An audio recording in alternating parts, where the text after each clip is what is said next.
Hi everybody, Jen J here, advanced holistic nutritionist from Healthy Living with Jen J. I'm here today to talk to you a little bit about protein and children. So this is continuing the education series of children's nutrition, specifically related to raising children on a plant-based lifestyle. Today, like I said, I'm going to be talking about protein.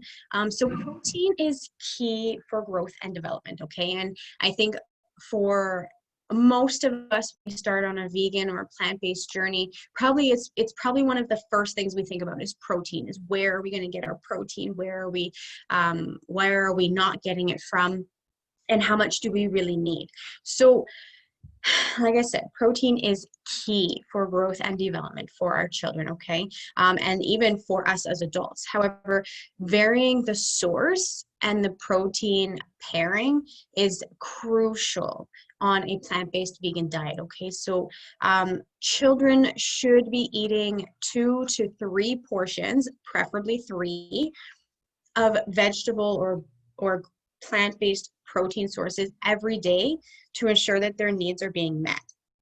So there are a lot of foods that offer a rich source of protein. These include pulses, peas, beans, lentils, tofu, edamame, which is just soybeans, including grains such as quinoa, farro, spelt, wild rice, bulgur, buckwheat, oats. These are all whole grains that contain a really great source of protein. Another category of protein-based foods would be nuts and seeds, as well as their corresponding butters. So nut and seed butters. But they are not only offering a really great punch of protein, but a concentrated level of other important nutrients such as zinc and iron, calcium even, essential fatty acids from some of them. So foods that fall under that category would be things like pumpkin seeds, sunflower seeds, chia seeds, hemp hearts, ground flaxseed, almonds, cashews, walnuts, sesame seeds, and of course, all of the corresponding butters from those nuts and seeds. Now, the thing about plant-based protein sources is that they don't actually contain the full amino acid profile that animal-based proteins do. But it is, in fact, possible to achieve a balanced profile of amino acids with just a little bit of intentional planning.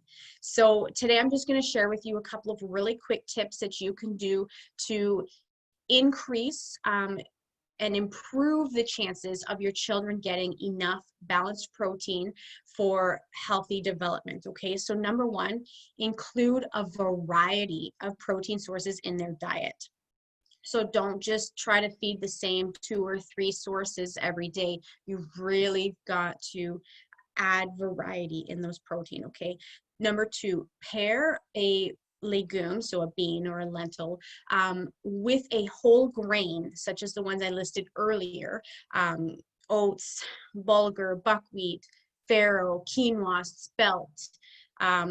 Those are all really great sources of protein, but they're also going to improve the chances of getting a balanced amino acid profile when paired with a legume, so a bean or a lentil, peas, tofu. Well, mind you, tofu does have a full amino acid profile, but it's not going to hurt to improve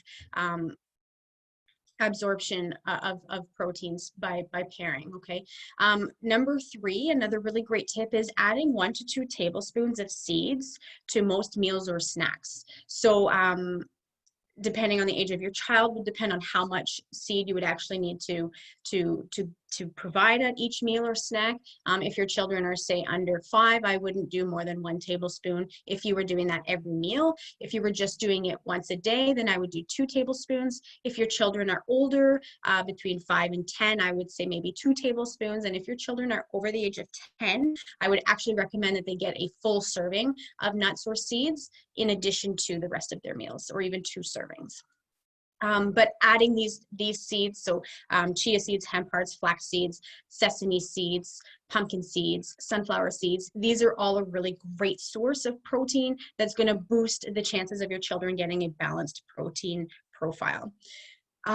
Include a variety of nuts every day or seeds. This is, of course, if your children are not on a nut-free diet. So, and not just include a serving every day, but a varied serving every day. So one day could be almonds, another day could be cashews, your third day could be walnuts, your fourth day could be pumpkin seeds. Just switching it up to ensure that they're getting a variety, but try to have at least one serving every day. Now, remember that nuts and seeds are calorie dense, so I don't recommend serving these right before a meal if you want your child to eat their meal, because they will fill up on these calories and they won't be hungry for your meal later on. So try to use these as a snack, or even break up the serving so that it's 2 half serving sizes instead of 1 full serving throughout the day at snacks or lunches. You could also add silken tofu or even well-cooked white beans to smoothies or yogurts. You can just blend it right in. That's going to add a big protein punch to the meal or to the smoothie, so that you are getting a little bit more peace of mind that they are getting their protein requirements. And then one of my last tips, and this one's always really fun because it appeals to children's desire to eat junky or sweet foods, right? So using black beans in a chocolate pudding or a cake, brownies for instance, is a really great way to get the protein source in and provide a really great alternative to some of the refined grain options for those types of recipes. But also using like white navy beans, kidney beans, or even lima beans in place of chickpeas for hummus, or making a sour cream or even a vegan cheese out of those whiter styled beans. Then, of course, using chickpeas, you can make hummus, but you can also make blondies, so a blonde brownie. You can make cakes, and you can even make edible cookie dough with chickpeas. So a lot of really great ways to use, beans and pulses that don't actually resemble just a bean on the plate, and it really adds variety to your kids and appeals to that dessert feel to them. So I hope this information was helpful. I'm really trying to keep these videos short and condensed with as much information in it as possible without overloading. If you have any questions about protein and your children's diet, or would like to know more, please leave me a comment below. Also, if you liked this video, please give me a thumbs up, subscribe, and share this video.